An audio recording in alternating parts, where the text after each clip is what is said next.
Bismillahirrahmanirrahim. Ladies and gentlemen, Assalamu alaikum wa rahmatullahi wa barakatuh. You are watching Pakistan 360 from USA, and the segment is Deen and Dunya. I am Yusuf Chaudhry, your host, and my guest is Brother Abdullah. He is with me on my video link today. Brother Abdullah, Assalamu alaikum. Walaikum assalam wa rahmatullahi wa barakatuh. I hope you're doing great, Brother Abdullah. I think the Ramadan is coming, and this program that we started, and you committed, mashallah, to stay with me, stay tuned, and keep spreading some information about the people, and especially the questions some people ask. And I will definitely put it on the table so you can answer them as well. So the first question today, I'm going to ask you, like the Ramadan is around the corner, and we need to be prepared. And this is a very blessing month for the whole Muslim Ummah, mashallah, for the whole world. So tell me, what do we need to do to get prepared? Do I really need to get ready to get more samosas and pakoras and those kind because I need to be prepared, right? So I don't really want to get shortage on my food because I'll be starving and those kind of things. So I want your opinion on that, like how important is the Ramadan and how we can get prepared for that. Alhamdulillah Rabbil Alameen wa salatu wa salamu ala ashraf al-mursaleen. JazkAllah Khair for having thought about this idea. May Allah Azza wa Jal make us benefit from the knowledge that is spread through your channel. Ramadan is a month of blessings like no other, subhanAllah. Before Ramadan comes, Rasulullah used to tell the Sahaba that there is a great month, a month of blessings and forgiveness, and a month where the bounties of Allah are limitless, a month where Allah is so happy and pleased on that month, because on that month, Allah sent us a book of guidance in the form of the Quran. The Quran, Ramadan became Ramadan because it was the month where the Quran was descended to Muhammad sallallahu alayhi wa sallam. The Quran was, so Jibril alayhi salam used to come every Ramadan and he used to review the Quran with him. And Rasulullah sallam was more generous in that month than any other month. And he would be doing more actions of deen. He would be doing more good deeds than in any other month. Why? Because Jibril alayhi salam was reviewing and studying the Quran with him. So Ramadan is actually a month of Quran. Ramadan is a month of studying the Quran and apply the Quran in our lives so that we can get the concept of piety, the concept of taqwa. Inna akramakum inda Allahi atqakum. شهر رمضان الذي أنزل فيه القرآن هدى للناس وبينات من الهدى والفرقان. So Ramadan became Ramadan because of the blessing of the Quran that was revealed in it.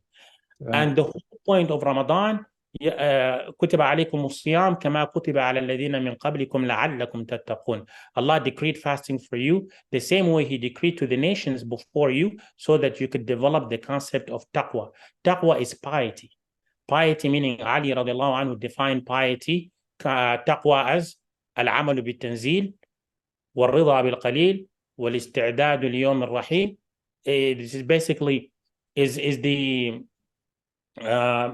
belief in the book of Allah, the belief in the book of Allah, and practicing the book of Allah. Be content with whatever Allah gave you, how small, how big, just be content. To be honest with you, we're always better than what we deserve. Subhanallah. We deserve nothing.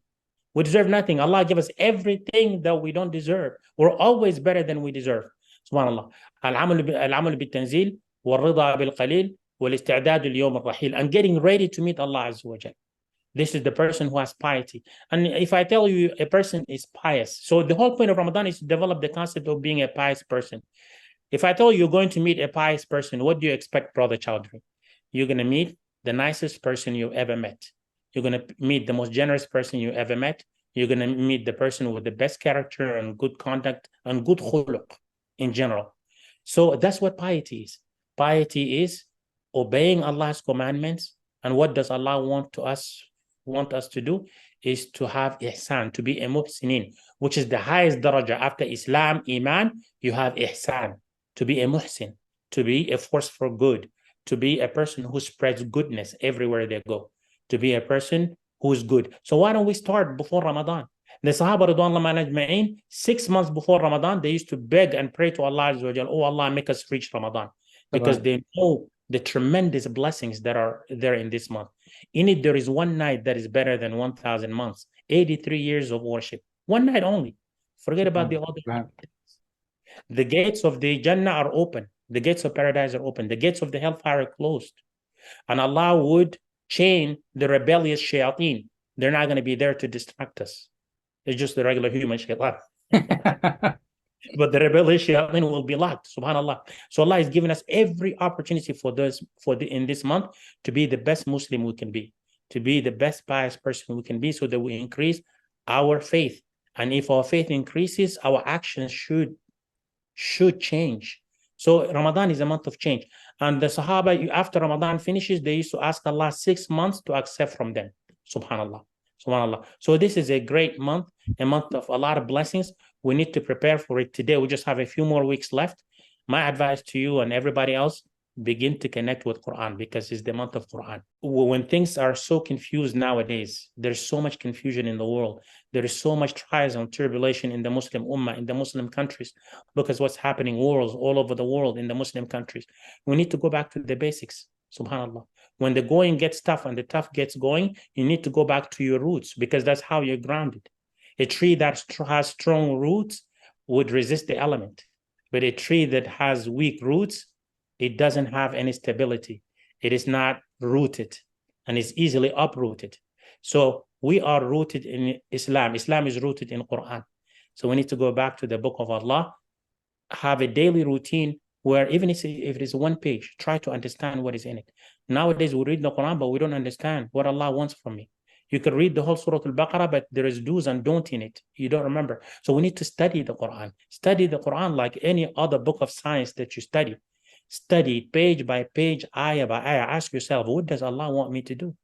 What does Allah not want me to do by this ayah? What does Allah want me to take as a lesson from this ayah? Subhanallah. And that's how we grow in faith. That's how we grow in Iman. And that's how our behavior changes naturally if we obey and fear Allah and do things only for the sake of Allah. So how we study the Quran? Just reading is not good enough, as you said. So you think the Chef Google will help us, or what? Of course, information technology made it so easy now to just type and you get the meaning of the Quran in Urdu, in English, in French, in German, any language you wish to know. You could read the tafsir of the ayah or in the palm of your hand. So we have no excuse, brother. We just need time to research the Quran, inshallah, and may Allah make it easy for us to understand and apply it in our lives. But Brother Abdullah, you did not say anything about samosa and pakora. I was still anxious to listen anything about this, you know. Yeah, Ramadan became nowadays about food, inshallah. People instead of praying Asr, they go shopping for pakoras and samosas, inshallah, and all the goodies. They forget about Asr. The whole point of Ramadan is you don't miss your prayers. Or people would be so busy with suhoor that they miss the Fajr Salah. Or they would be so busy sleeping the midday that they forget about Salat al-Dhuhr. They're sleeping. That's not the point. The point of Ramadan is to be a good practicing Muslim. That means you cover your prayers first, cover the basics. You need to get the basics correct. And then you improve on the nawafil. You do extras. You do extra good deeds like the nafils.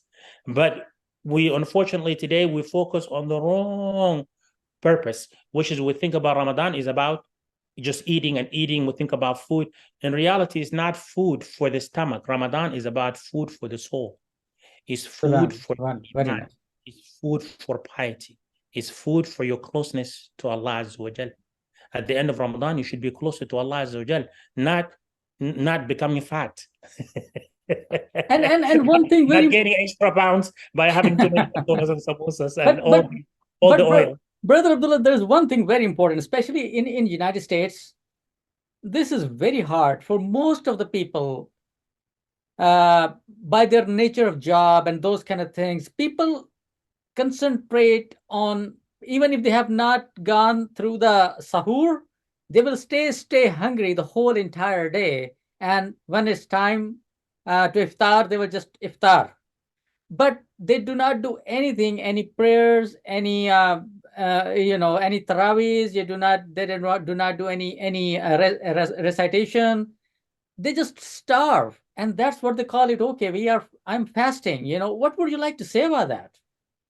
this is unfortunately when Islam becomes a cultural Islam. Everybody's fasting and I'm fasting and I don't know the meaning of the whole Ramadan. This is just cultural Islam. Everybody's Ramadan, everybody's fasting, I'm fasting. Everybody's eating, I'm eating. No, the whole point of Ramadan, brother, is to worship Allah Azza wa Jal, is to increase our knowledge about who Allah is so that we can fear Him more, so we can obey Him more, so we can love Him more, so that we can increase our good actions, our good deeds, so that we could beg Allah Azza wa Jal to forgive us, to accept from us. After realizing that I'm not doing enough good deeds, I'm not deserving Allah, I don't do deeds that deserves Allah's stature, subhanallah. You say, oh Allah, I did not worship you the way you deserve to be worshipped. Forgive me. You do all the efforts, you pray all the prayers, you do everything that Allah asks you to do, and you realize that despite all this, you will never worship Allah the way He deserves to be worshipped. So inshallah, it's just a lack of knowledge, brother. May Allah Azza wa Jalla give us more knowledge. But do you think that Rosa will be accepted the way I just described? You, first of all, salah comes before وَأَقِيمُوا الصَّلَاةَ وَآتُوا الزَّكَاةَ. شهادة الله إلى الله وإيتاء الزكاة وصوم رمضان وحج البيت. Salah is a priority. Salah comes first. You cannot leave salah and fast. Salah comes first. So there are priorities in deen. So unfortunately, some people do suhoor and they don't stay for Salat al-Fajr. I've seen it with my own eyes in the masjid. They leave. They just come have suhoor and they go. Or they do Qiyam al-Layl and they don't pray Isha. Subhanallah. Nafal is not more important than Fard. Yeah. First, you do your obligations and you do them properly, then you do extras. May Allah Azza wa Jal give us tawfiq, inshallah. JazkAllah Khair. MashaAllah, MashaAllah. Thank you. JazkAllah, Brother Abdullah. Thank you very much for your time. And Allah make us all following all these rules and everything. Thank you so much for your time and JazkAllah. Shukru lillah. Alhamdulillah. Rabbil Alameen.